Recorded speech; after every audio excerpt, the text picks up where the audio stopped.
Hello, I'm Paul Beckwith, and I haven't done one of these rant type videos for quite a while, so I think I'm going to have to yell on this one. You know, it was supposed to rain many, many hours ago, and every storm seemed to divide and miss Ottawa. But finally, this line of storms is passing through Ottawa, and it's massive amounts of rain. It's like torrential rain, in this band. I'll make sure I post a radar shot of what we're getting. So, anyway, my wife, I was ranting to her earlier, and she said, go do a friggin' video, because she had enough of my anger and whatever about the world. And I'm a bit pissed off about all the things that are happening. Every possible thing seems to be going wrong, both in climate, with the coronavirus, the U.S. politics. I mean, Trump is going insane. The poll numbers show that he should lose. So he's actually going insane. I mean, whatever the guy touches, he just wants to burn. He blames the Chinese completely for the virus. And he's pulling the U.S. out of the World Health Organization. I mean, unbelievable stuff he's doing. He's such an isolationist. And he's bringing down the U.S. I never thought it could happen. But one guy is completely destroying the U.S. Everything that they were good for, etc. He's destroying it. What's it going to lead to? A civil war? Is he going to even concede the election if he loses? Is there going to be an election? We're likely to get another wave of the coronavirus by then. But, why not by then? I mean, one of the things that struck me about the coronavirus is, in 1918, we know there were 3 waves, okay? The first wave was pretty tame. The second wave was horrendous. And people would catch the virus and possibly even be dead within a day or so. So the severity of the symptoms of the virus went way, way up. It became a much more lethal thing. And I'm very concerned about the coronavirus because it seems to hit so many systems of the human body. I think that increases the probability that it could do a similar thing. But of course, many countries have kind of lowered the first wave kind of peaked and went down. But that's not the case in Canada. It's not the case in the U.S. In 1918, of course, there was no air conditioning, right? So when the virus hit the first wave in the spring, and then when it died off, okay, so in the summer, everybody, it's hot, everybody's got their windows open, it's a lot of air circulation. There's very, very low risk of catching the virus outside unless you're right next to somebody. So if you're social distancing and you're outside, you're not really going to get the virus. I mean, there's a Chinese study I talked about in a previous video, and over 8,000 people and with the virus, and they find out where these people got it from, etc., the contact tracing. There was only one case in the 8,000 cases where somebody passed the virus to somebody else outside. It's an indoor disease, okay? So wearing masks is crucial inside. Now, the thing is because it's an indoor disease, as was the virus in 1918, we know that because like field hospitals that were outside under tents in some of the cities, they had a fatality rate of 13%. And a similar hospital very close by indoors, the fatality rate was 40%. So, we know that it's an indoor disease. So in 1918, in the summer, no AC, all the windows were open in workplaces and homes to get ventilation because it was too darn hot in the summer. So, that really cut the curve. So it really, really significantly dropped in the summer there, and then it came back in the winter when people were inside buildings. But think about it. I mean, with our air conditioning, we're still spending a lot of time in summers indoors with air conditioning on. So if at workplaces and restaurants, etc., Why would we expect it to drop unless people actually social distance and wear masks inside? So I think the basic policy should be, outside, social distance, right? Inside, social distance, and wear a mask if you're with other people. Okay, it's very, very simple messaging. I mean, the idea that all the messaging keeps changing is confusing people.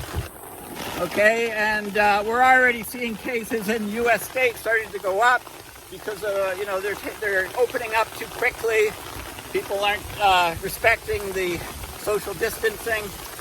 But anyway, so it's a real mess. U.S. politics is a real mess. I mean, everybody knows, I think, that Trump is he's a racist.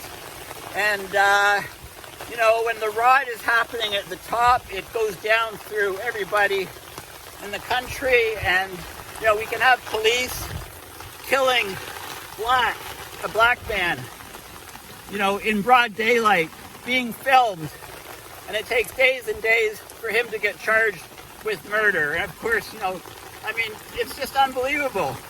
There can be protests of, the football players going down on one knee, and that drives the, the white radical or, far-right conservatives crazy. Meanwhile, they can go into the legislature in places with, fully armed with automatic, semi-automatic weapons, and there's no problem there. And yet there's a peaceful black protest, on the streets, and, it's like a war zone with the police response. I mean, it's not, it's obvious, right? There's so many social problems in the U.S., and Trump he's opening them all up. I mean, he thrives on complete chaos and anarchy, and, it reminds me of the movie The Joker, except the president of the U.S. is the Joker. He's the guy who's riling up everything, totally destroying the country. If one didn't know better, I would say, he's perfect, the perfect guy to completely destroy the U.S. And there you go, he's doing it. And, the idea, social media with deep fakes coming along, videos where you can't even tell, they can get anybody to say anything, and show a video. Right? I mean, if you think things are bad now, wait until those become widespread.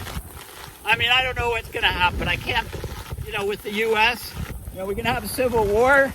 We're going to have, is there actually going to be an election? Is it going to be fair at all? Are the results going to be accepted at all? Those are all questions. I mean, who the hell knows right now? As far as climate goes, it's been on the back burner for a lot of people, but it's getting worse and worse and worse. As we know, Ottawa just a week or two ago had its record low. We've been in a drought. We had record low humidity. It went down as low as 12%. It's like desert humidities, and never been that low in the history of Ottawa. And now, so we're still in this drought, and as I pointed out in a series of drought videos recently, it's not just a precipitation thing, it's the soil moisture content and also runoff, so it depends on the ground conditions.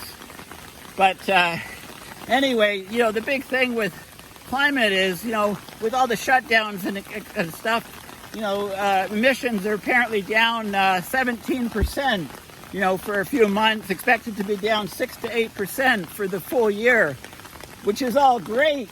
But if we want to keep the global temperature under 2 degrees, we have to maintain this level of drop of emissions for 9 more years, 9.5 years. It just shows how hard it is to deal with climate change. I mean, there's only one thing that I can see that can improve the situation, and that's carbon dioxide removal. We got to figure out ways to remove carbon dioxide in huge quantities from the atmosphere, or our civilization, our society is just going down big time. And it's going down big time and rapidly. right now. I mean, look at what's going on in Siberia. You know, it's unbelievable. The temperatures in Siberia, northern Siberian towns, you know, the previous high in one town was 12 degrees Celsius. Okay, and it just set a record temperature of 25.4 degrees Celsius, which is just unbelievable. Multiply by 9/5 and add 32, you know, and that's approaching 80 degrees Fahrenheit, you know, when it should be, you know, and there's other regions that should be close to zero, and they're like in the double digits.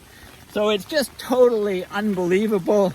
You know, and this is priming the whole region for wildfires, you know, for wildfires galore. You know, and if you remember last year, there were huge numbers of wildfires up in this region.